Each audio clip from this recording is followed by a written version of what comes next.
Welcome to 1BV10 module Software Behavior Design with Mendix Microflows. In this video lecture, I will introduce you first the concept of software behavior and then microflows, which are the main software behavior design elements in Mendix. Software behavior is the collection of the events observed and the responses performed by a software application. Software behavior can be defined in terms of event-response pairs. For example, when a doctor saves a patient, the software shows all patients in a view. Such information is typically contained in or derived from use case descriptions. Other events and responses may be defined by software developers following their design decisions. For example, a complex calculation can be split into several parts, and when one part completes, the next part starts as a response. From a Mendix components view, software behavior design involves all Mendix components. For example, we click menu links to navigate through application pages using UI components, or we configure the domain model not to allow invalid data or to delete all associated entities of an entity when it's deleted. When we click the Save button on a simple data view page generated by Mendix, Mendix default behavior is saving the entity of the data view to the database, and so on. However, such behavior design is implicit. The explicit behavior design components in Mendix are the microflows. Mendix microflows allow us to model behavior explicitly and override Mendix default behavior if we need to. In this module, we will focus on microflows, which is a very powerful feature in Mendix.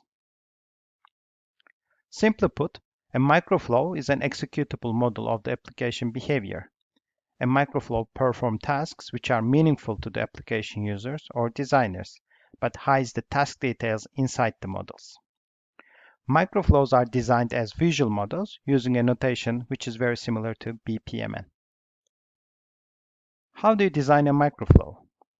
First, you define the event and corresponding response to the event. For example, the statement, when the button is clicked, show the number of past due orders is a good example of an event-response pair. Second, define the event component and associate the event to a microflow. For example, add a button and configure the button click event so as to call a microflow which will encapsulate the elements and when executed will result in the specified behavior. Third, model the response as tasks and a workflow using the Mendix microflow design elements. For example, the response show the number of past due orders can be broken into the following tasks in a simple sequence. First, retrieve the orders from the application database which are due but not delivered yet, then count them, and finally show the count to the user in a pop-up window. Let's create our first Mendix microflow. The microflow will return the number of orders of a selected customer when a button is clicked. First, I will add a button to the customer data view, which can call a microflow.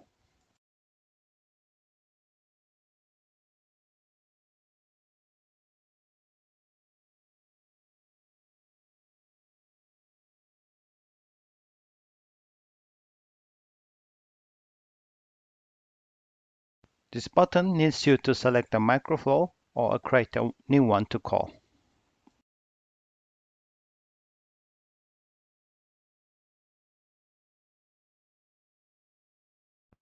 From here, we can see that the button is associated to the newly created microflow. Let's select the microflow and start designing it. When a microflow is created, it comes with a start and end event. Here, we also see the customer parameter as an input to this microflow. I will first add a retrieve activity to retrieve the orders of this customer.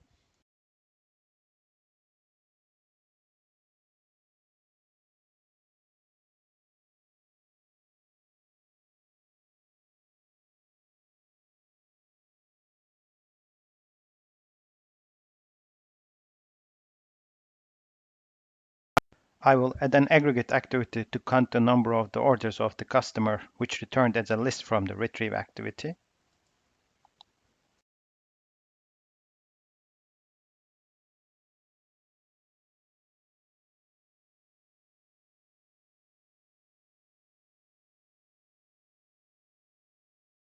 And I will show the count of orders to the user using a show message activity.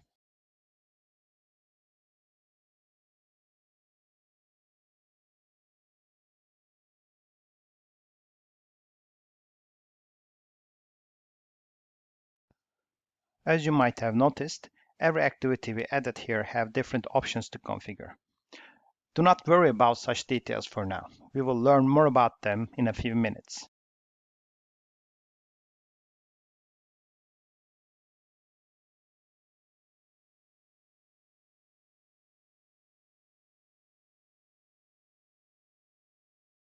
Microflow design is completed. Now let's run the application and test the microflow behavior.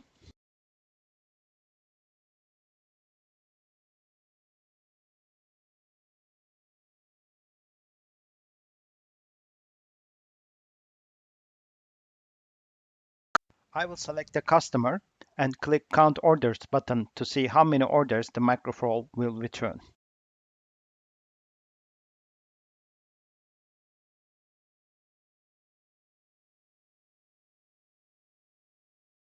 Microflow seems to work.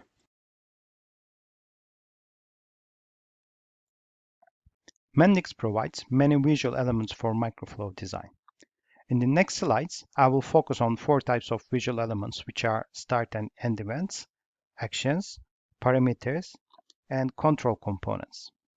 I will also introduce the microflow expressions elements, which are used to specify executable statements required for the visual components to work.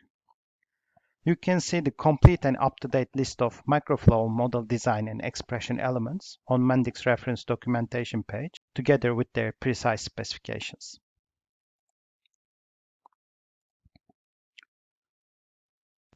In a microflow, start and end events are represented as green and red circles respectively.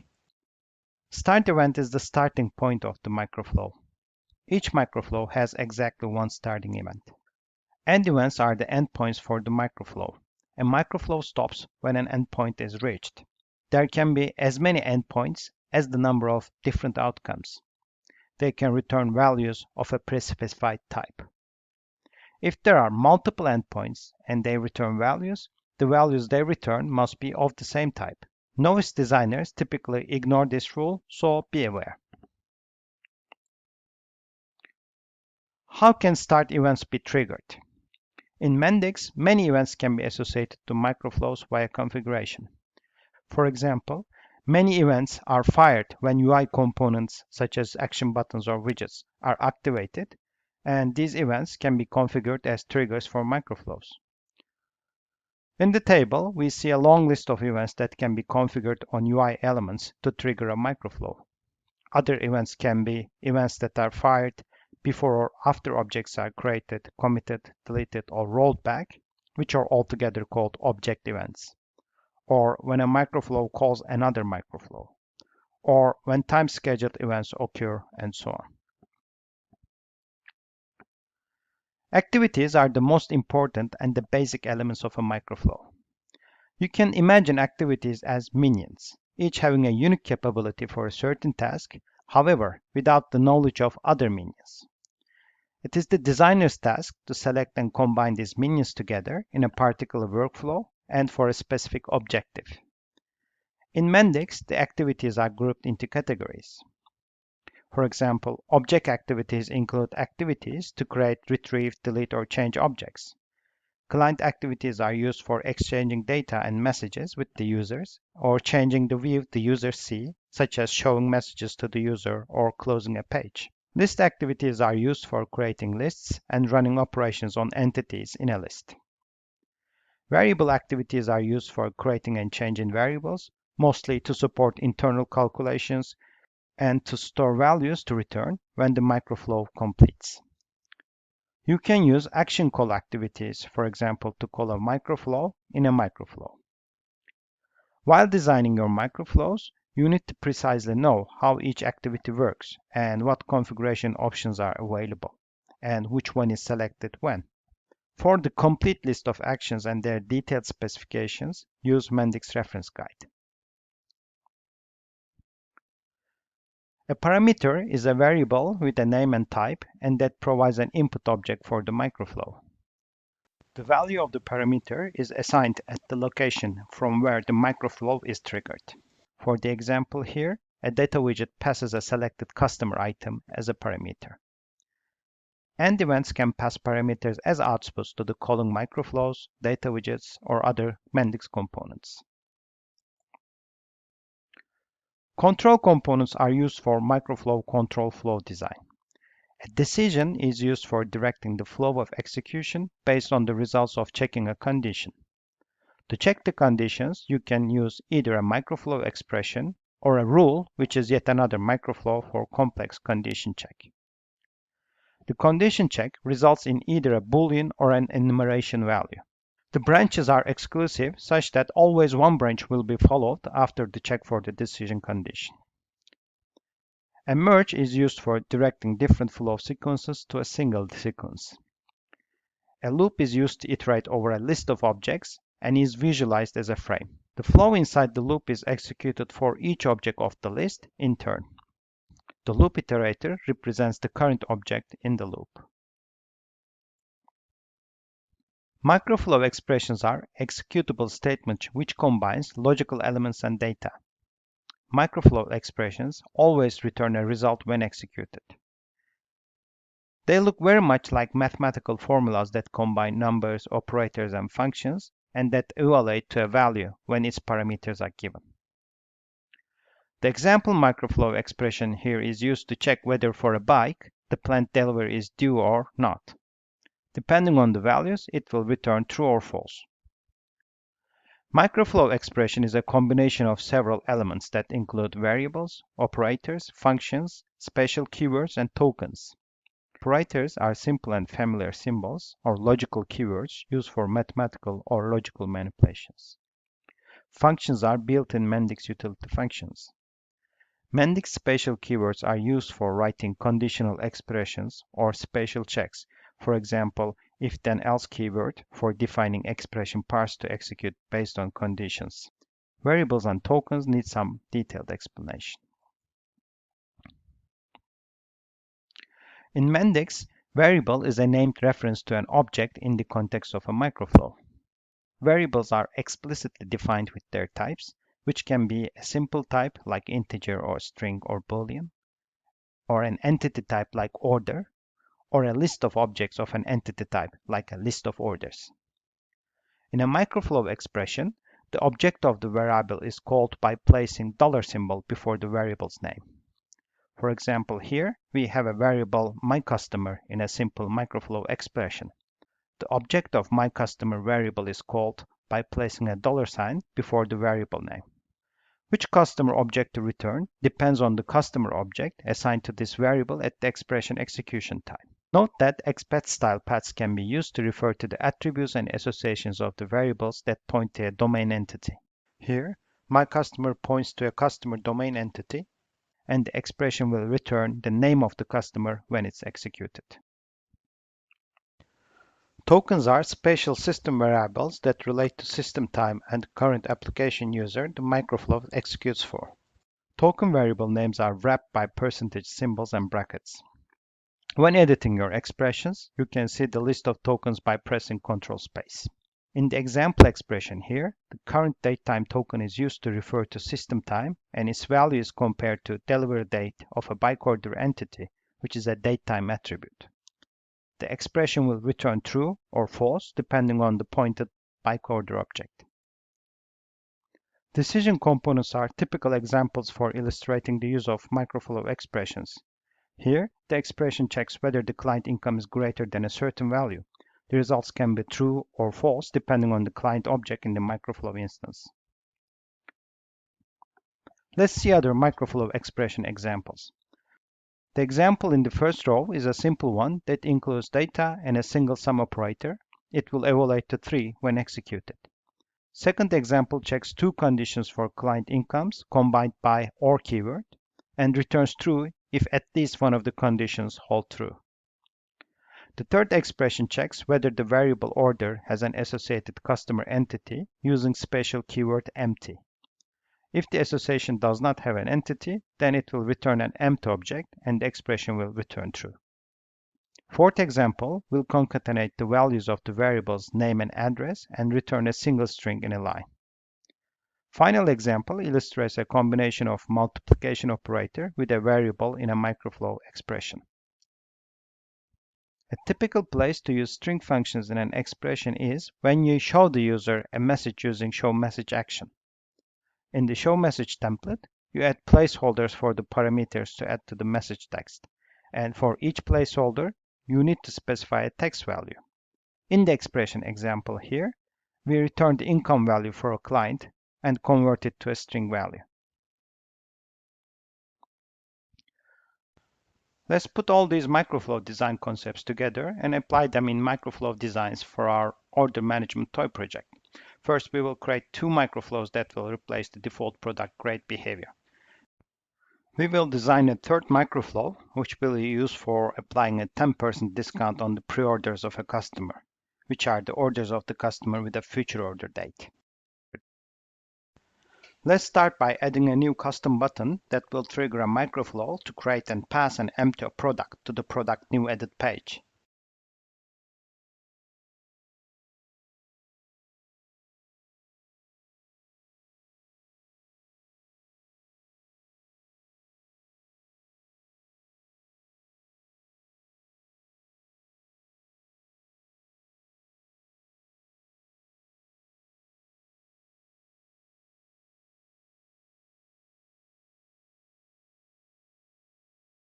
The name of the microflow will be new product.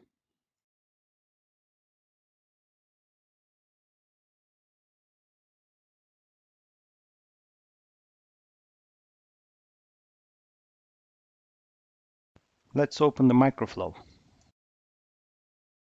Mendix assumes that I might need the product selected on the data grid and passes it to the microflow.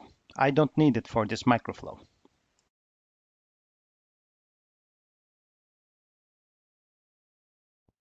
I will add a create action to create a new product.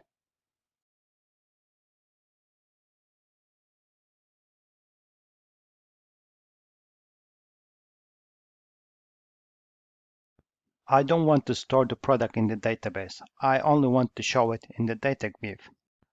Therefore, I will keep the default commit option no.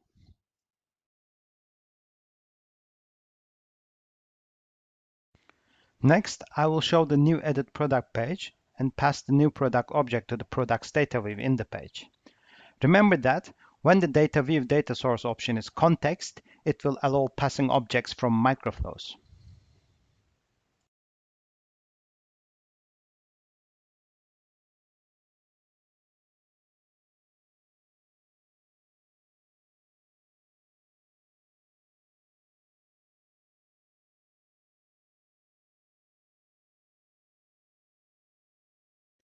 Let's run the application and test the microflow.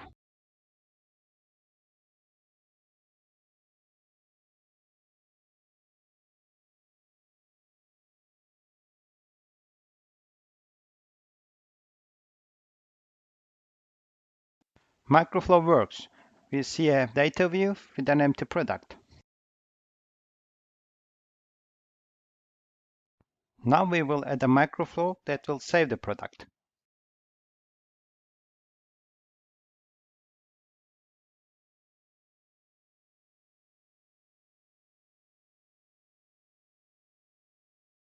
We expect the data view to pass the microflow to product object when the custom save button inside the data view is clicked.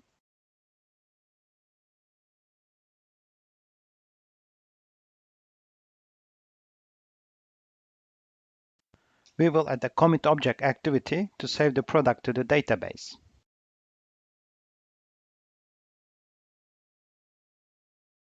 We want to refresh the client view so that the newly created product shows in the related data widgets.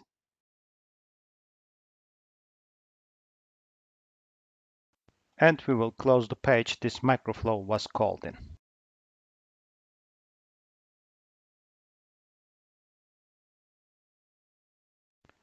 Let's now add the button to call the Save Product microflow.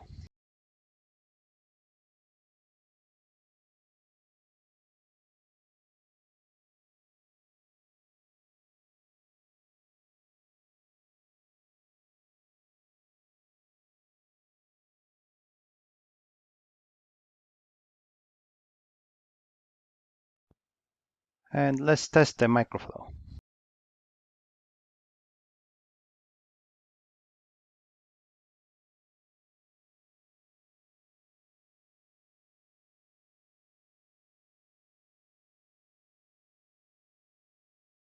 I will enter a product name and a product code.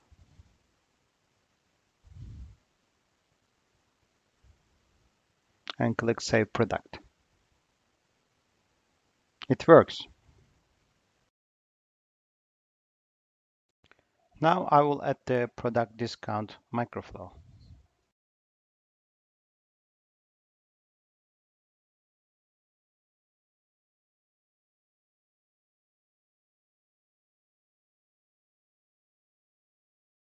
The microflow will take a customer parameter to apply the discount for.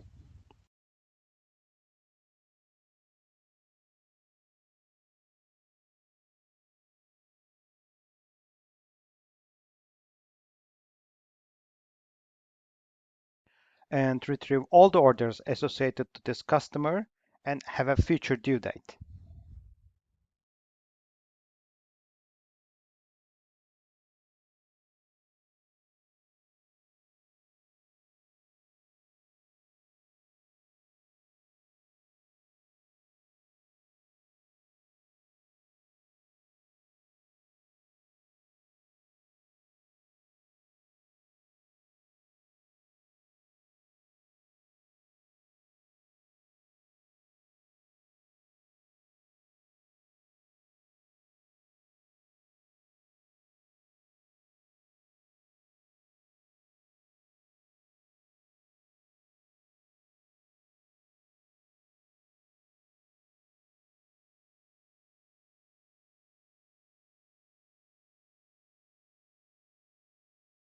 The variable name for the retrieved orders will be pre-orders.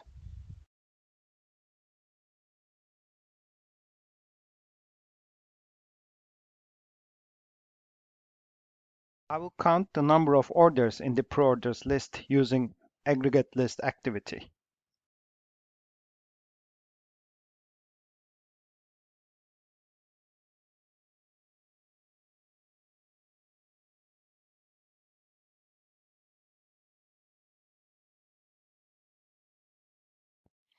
I will add a decision element to check whether there are orders to apply a discount for. I'll write a microflow expression that checks whether the count of pre-orders is greater than 0. If it is false, then I will show a message and quit the microflow.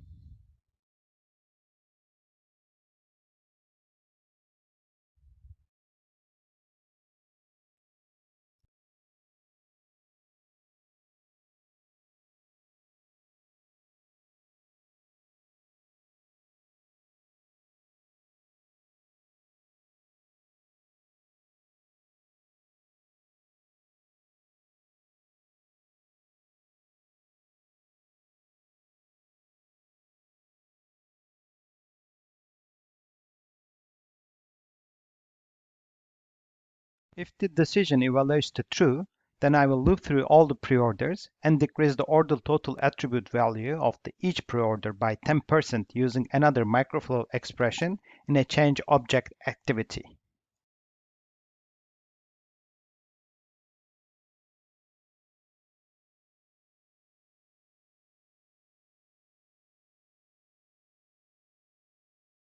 I will commit the change once it's made.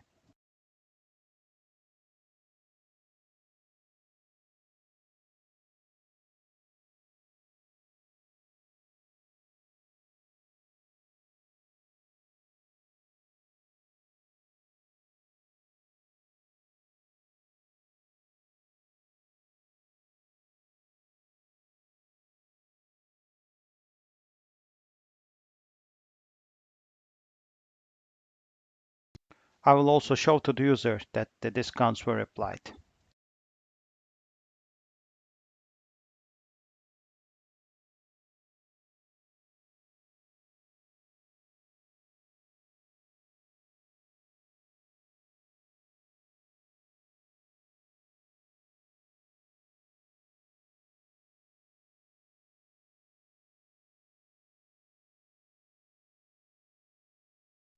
Now I will add the discount button that calls the microflow.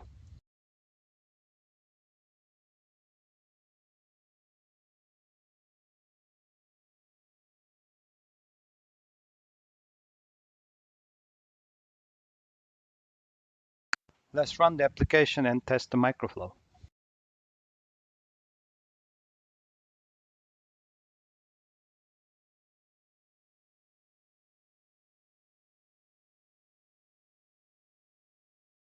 Jane has no orders, so no discount can be applied.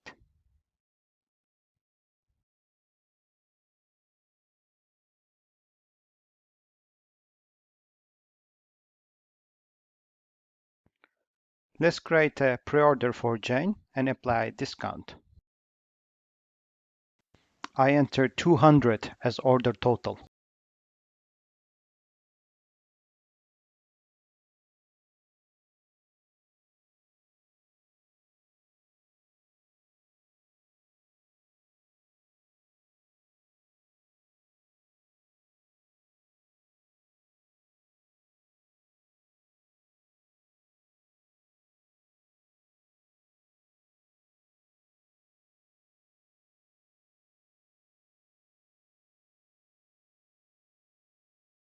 The discount has been applied, and now the order total is 180.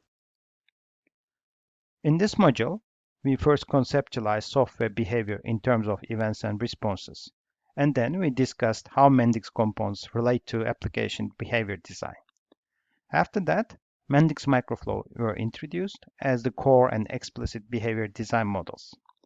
Important microflow visual components and microflow expressions elements were explained and demonstrated in applications. This is the list of resources I can recommend for learning Mendix microflows. You can read application logic section from Mendix official documentation, watch Bike Shop microflow annotated videos, and browse Mendix Academy modules tagged with microflow.